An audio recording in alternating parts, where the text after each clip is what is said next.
నమస్తే welcome to good morning Bharat రోజునటువంటి వార్తలు వాస్తవాలు విశ్లేషించుకుందాం. దయచేసి పొలిటికల్ వాయిస్ ఛానల్ని లైక్ చేయండి, సబ్స్క్రైబ్ చేయండి, షేర్ చేయండి, కామెంట్ చేయండి. ఈరోజునటువంటి ముఖ్యమైనటువంటి వార్తలు చూద్దాం.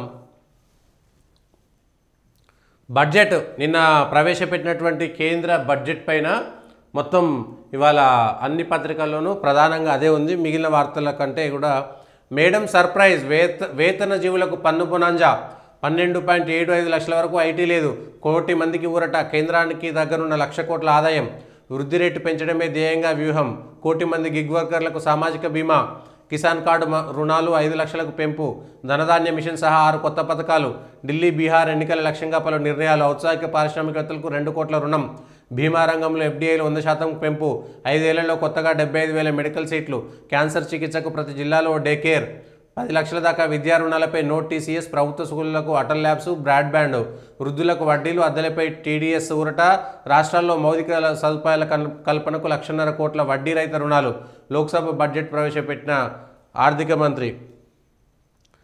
పాతదా కొత్తదా ఆదాయ పన్ను కొత్త విధానం, పాత విధానానికి సంబంధించి ఐటీ చెల్లింపునకి ఏది మేలనేటువంటిది ఒకటి. తెలంగాణకు ద్రోహం, 1.63 లక్షల కోట్లు అడిగితే రూపాయి కూడా ఇవ్వలేదు, జీడీపీకి 5% వాటా ఇస్తున్న రాష్ట్రంపై ఇంత నిర్లక్ష్యమా, బీజేపీకి 8 మంది ఎంపీలను ఇచ్చిన నిధులు ఇవ్వలేదు, సాగునీటి ప్రాజెక్టులు విమానాశ్రయాన్ని పట్టించుకోలేదు, సెస్ల పెంపుతో రాష్ట్రాల పన్ను వాటా తగ్గే ప్రమాదం, మంత్రులతో సీఎం రేవంత్ రెడ్డి భేటీ, బడ్జెట్పై తీవ్ర ఆగ్రహం, బడ్జెట్లో వివక్షకు వ్యతిరేకంగా నేడు కాంగ్రెస్ ధర్నా, రేపు రాష్ట్ర వ్యాప్తంగా ఆందోళనలు, ఏపీ రాజధానికి కేంద్రం దన్ను 15,000 కోట్లు, వైజాగ్ స్టీల్కు 3,200 కోట్లు, పోలవరానికి 6,000 కోట్లు, 55.85% బీసీలు, కులగణనల సర్వే వెల్లడి, నేడు ఉపసంఘానికి నివేదిక, 5న కేబినెట్ అసెంబ్లీ సమావేశం, బీసీ కోటాపై తీర్మానం, ఉచితాల ఊబిలో రుణభారం. ఇది జేబులు నింపే బడ్జెట్, ఇది ప్రజల జేబులు నింపే బడ్జెట్.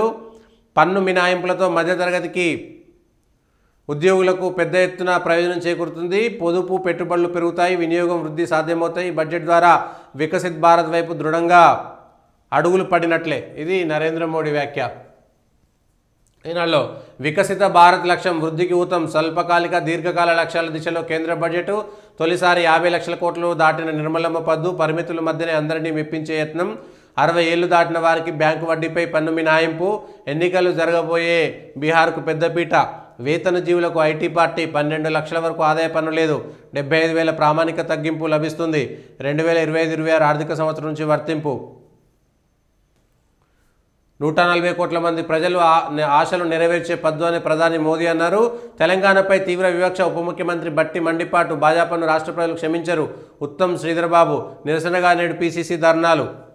ఎలా ముందుకెళ్దాం, కేంద్ర బడ్జెట్లో రాష్ట్రానికి తీవ్ర అన్యాయం, 2024-25 రాష్ట్ర బడ్జెట్ అంచనా కంటే తగ్గేలా ఉంది, ముఖ్యమంత్రి రేవంత్ రెడ్డి మంత్రుల సుదీర్ఘ భేటీ, పార్టీ పరిస్థితి, కొందరు ఎమ్మెల్యేల పనితీరుపైన చర్చ, పాతవి రావు కొత్తవి లేవు, బడ్జెట్లో రాష్ట్రానికి మళ్లీ నిరాశే, రాష్ట్ర ప్రభుత్వ విన్నపాలు గాలికి, ప్రధాన ప్రాజెక్టులకు రిక్తహస్తం, పశ్చిమ బస్తర్లో ఎదురు కాల్పులు, 8 మంది మావోయిస్టులు మృతి, హైదరాబాద్లో కాల్పుల కలకలం, పాత నేరస్తుడి కాల్పులు, 12 లక్షల వరకు నో ట్యాక్స్, ఉద్యోగులు వ్యాపారులకు బిగ్ రిలీఫ్, కొత్త పన్ను విధానంతో కోటి మందికి ప్రయోజనం, ఇది ప్రజా బడ్జెట్, 140 కోట్ల మంది భారతీయుల ఆకాంక్ష నెరవేరుస్తుంది ప్రధాని మోడీ, బుల్లెట్ గాయాలకు బ్యాండేజ్ ట్రీట్మెంట్, కేంద్ర బడ్జెట్పై రాహుల్ గాంధీ అసంతృప్తి, రాష్ట్రానికి మళ్లీ మొండి చేయి, 1.63 లక్షల కోట్ల ప్రపోజల్స్ పంపితే ఇచ్చిందేమీ లేదు, పలుమార్లు పీఎం కేంద్ర మంత్రులను కలిసి విజ్ఞప్తి చేసిన సీఎం రేవంత్, మంత్రులు, కేంద్రం అప్పు 180 లక్షల కోట్లు, ఈసారి ఏడాది 15 లక్షల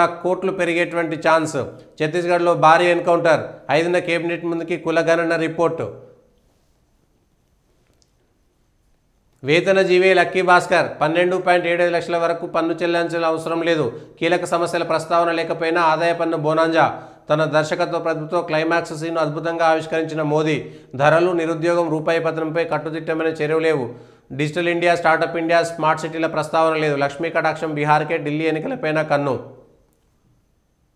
ధరలు, బడ్జెట్ స్వరూపం అంకెల్లో, మొత్తం బడ్జెట్ 50,65,000 కోట్లు, రెవెన్యూ వసూలు 34 లక్షల కోట్లు, రెవెన్యూ వ్యయం 39 లక్షల కోట్లు, మూలధన వసూలు 16 లక్షల కోట్లు, మూలధన వ్యయం 11 లక్షల కోట్లు. ఇది ప్రజల బడ్జెట్. ప్రధాని మోడీ బుల్లెట్ గాయాలకు బ్యాండేడ్ వేసినట్టుంది. ఇది రాహుల్ గాంధీ చెప్పిన మాట. రైల్వేలకు పాత పద్దే 2.52 లక్షల కోట్ల బడ్జెట్ కేటాయింపు. రెవెన్యూ అంచనా 3 లక్షల కోట్లు. మరో 200 వందే భారత్ రైలు తెస్తాం. రైల్వే శాఖ మంత్రి అశ్విని వైష్ణవ్ వెల్లడి. కేంద్ర బడ్జెట్పై సీఎం అసంతృప్తి. రాష్ట్ర ప్రతిపాదనలో బడ్జెట్ కేటాయింపులై ఆర్థిక శాఖ అధికారులతో సమీక్ష. అధికారులు మంత్రులతో సీఎం రేవంత్ రెడ్డి సమావేశం. బడ్జెట్లో రాష్ట్రానికి అన్యాయం జరిగిన తీరుపై లేఖ రాసే యోచన. ఓం భీమ్ తుస్. రాష్ట్ర ప్రభుత్వ ప్రతిపాదనలు పట్టించుకొని కేంద్రం. చిల్లి గవ్వ కూడా తెలియదు. తెలంగాణకు చిల్లి గవ్వ కూడా తెలియకపోయినా సీఎం రేవంత్ రెడ్డి, కేంద్ర మంత్రులు, రాష్ట్రం నుంచి ఎన్నికైన కాంగ్రెస్ బీజేపీ ఎంపీలు క్షమాపణ చెప్పాలని TRS working president KTR demand చేశారు. ఇవి ఈరోజు ఉన్నటువంటి వార్తల్లోని